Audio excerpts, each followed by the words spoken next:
Hello, my name is Dick Eggerding, and I am a resident and lifelong volunteer with the town since 1991.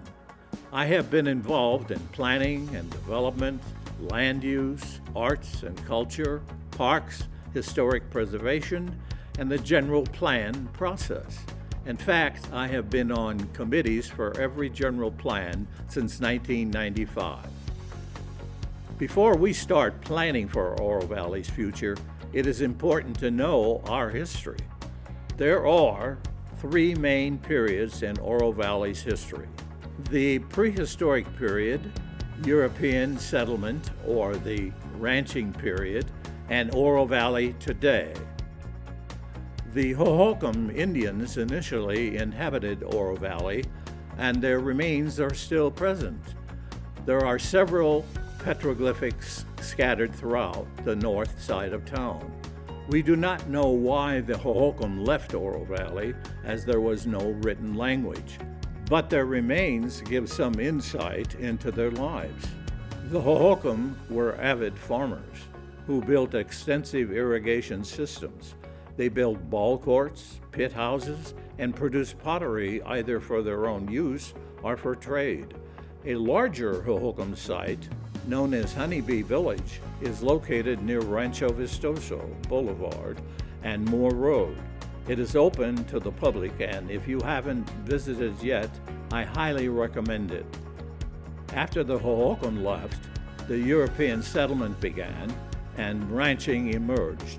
There were several ranches in the area, including what is now known as Steam Pump Ranch. Steam Pump Ranch got its name back in the 1870s when it was purchased by George Push and his friend and business partner, John Zellweger. At the time, the pasture included the slopes of the Catalinas, hence today's names of Push Ridge and Push Peak. Steam Pump Ranch became the only watering hole between Tucson and towns in Pinal County, such as Oracle, Mammoth, or Florence. Ranchers would bring their herds to Steam Pump for water and an overnight resting place, prior to taking them to Tucson or Red Rock to transport them to eastern markets.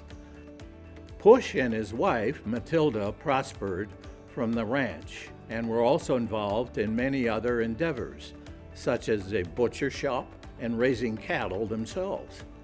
After George Push died, the ranch was purchased by Jack Proctor for $10,000.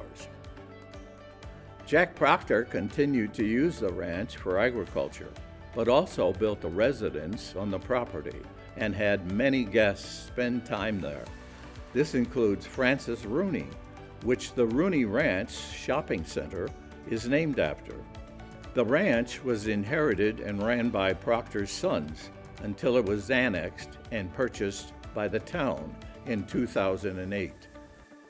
Steam Pump Ranch is now 16 acres and is listed on the National Register of Historic Places. This is another historic place I encourage you to visit in Oro Valley. Let's fast forward to 1974, when Oro Valley became a town. The Oro Valley Estates, Linda Vista Citrus Tracts, Campo Betlo, Shadow Mountain Estates, and Suffolk Hills area made up the original town limits, which were then less than 2.5 square miles. Incorporation wasn't easy, and James D. Cree, the town's founder, led a 4-year battle between the county and city of Tucson and residents in the area.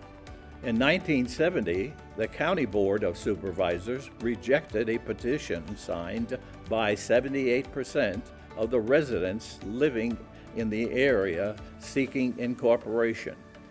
This led to several years of court cases, which ended with the Arizona Supreme Court ruling to allow Oro Valley to become a town.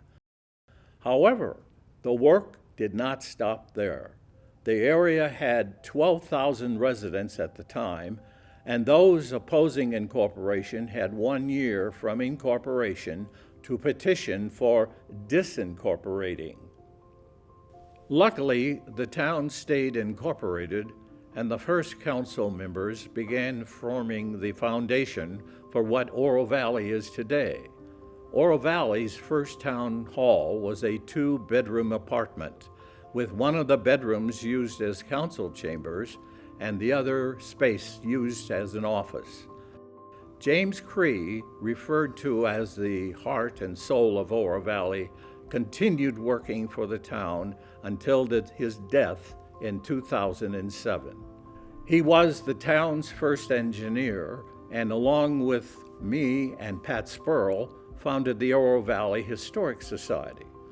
The Oro Valley Historical Society and the Oro Valley Historic Preservation Commission continually work to honor Oro Valley's history. Since our humble beginnings, 49 annexations have been approved to grow Oro Valley to what it is today. The El Conquistador Resort, which opened in 1982, put Oro Valley on the map. Other notable points in history include annexation of the north side of town, known as Rancho Vistoso, in 1987. True to Oro Valley's history, Rancho Vistoso was a ranch.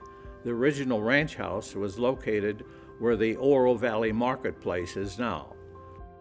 The general plan is also an important aspect of Oro Valley's history and our future. The first general plan was adopted in 1981 and was 5 pages long. Several decisions and elements implemented in the town are due to the community's vision, goals, and policies established in a general plan. For instance, Oro Valley's public art program, which was established in 1997, spurred from the 1995 general plan. Public art shows Oro Valley's ongoing commitment to create beautiful surroundings that enhance the quality of life for all who live here, work, and stay here.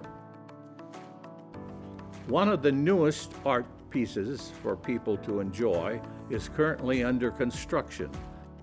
The Arizona Heroes Memorial, located in Naranja Park, will be completed in 2024.